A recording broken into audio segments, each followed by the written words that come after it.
This is a video about mil.ha batteries and rejuvenating them. As an example, I've got two of these batteries. They are not working anymore, they don't charge, etc. So first thing we have to do is to get to the cells. I have taken these out. Don't think it's going to be easy. You're doing a lot of hacking to really open up the casing and still keep it intact. As you can see, this one was really not too easy. It was glued together, so it's kind of hard opening it, but you'll get to it. And let me tell you what I'm going to do. You can see the cells, the individual cells. This one has only 8, providing us 9.6 volt. And I gave this a charge yesterday. I gave it a 12 volts charge, even though it's a little bit too much. But anyway, I did it only for 5 to 10 minutes.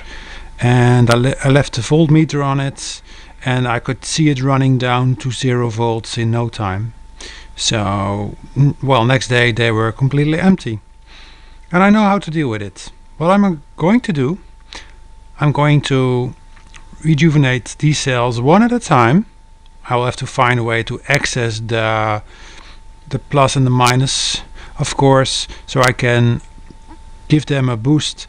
And the way I'm going to do this is each cell is going to get 2 boosts, a current boost and a voltage boost, if I may call it that way.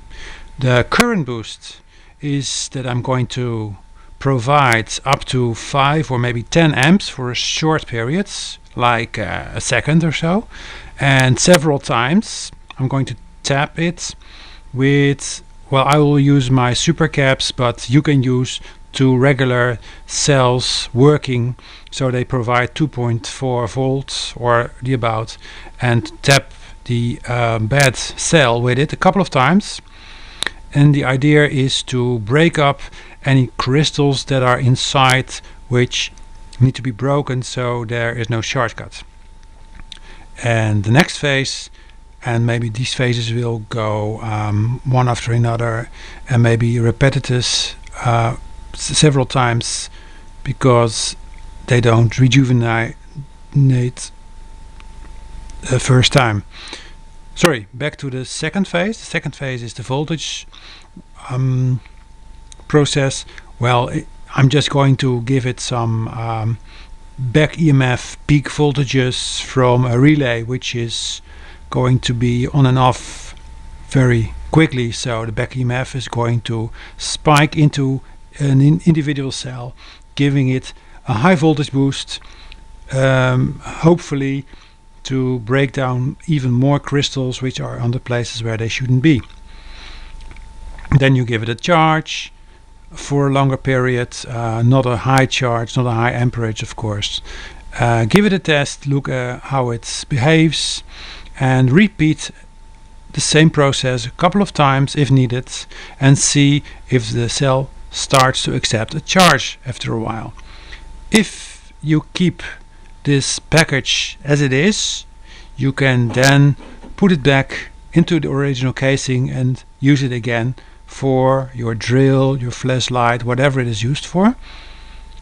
And you can also, like what I'm doing regularly, just cut off all these parts in between and make separate cells, so you can use them for any project you like.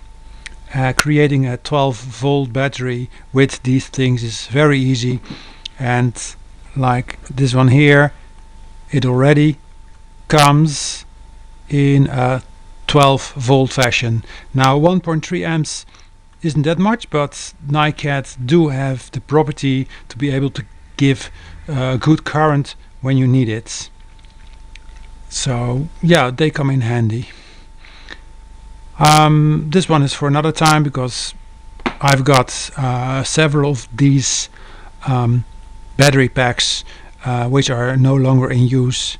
They were thrown away, so I'm just going to try and find out if I can make them usable again, and if so, well, you will see them later in different projects.